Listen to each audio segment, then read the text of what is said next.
But we begin this new time with breaking news. We have just learned that a Superior Court judge has issued a decision on a central question of the pension debate in Rhode Island. That's right. The decision the judge made late this morning could have a dramatic impact on pension reform here in Rhode Island. Target 12 investigator Tim White has been tracking the state's pension woes for years now. Joins us with the latest on this breaking news. Tim.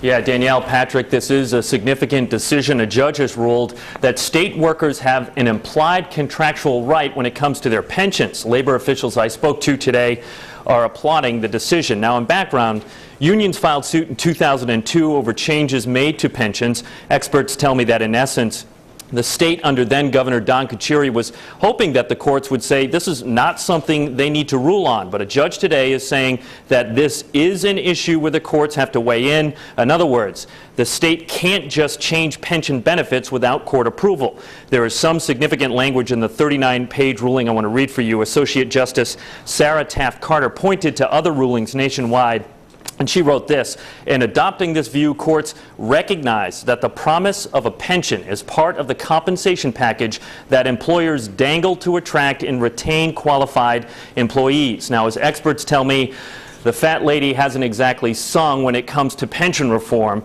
It is essentially saying the courts have jurisdiction to weigh in on it, but clearly this is a victory for labor unions. No matter what any decision the courts make will most likely be appealed to the state Supreme Court. Now, I spoke with Robert Walsh. He's the head of the teachers union here in Rhode Island, NEA Rhode Island. He tells me they are very pleased that the judge, quote, saw that there was an implied contract with teachers and state employees regarding their retirement security. Now, the big question is, will the General Assembly move ahead with any pension reform now that this case will remain in the courts?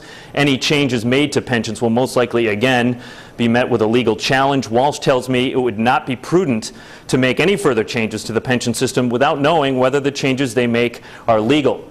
We did reach out to the General Treasurer's office as well as the Governor's office, and we have not heard back just yet. With the Target 12 investigators, Tim White, Eyewitness News.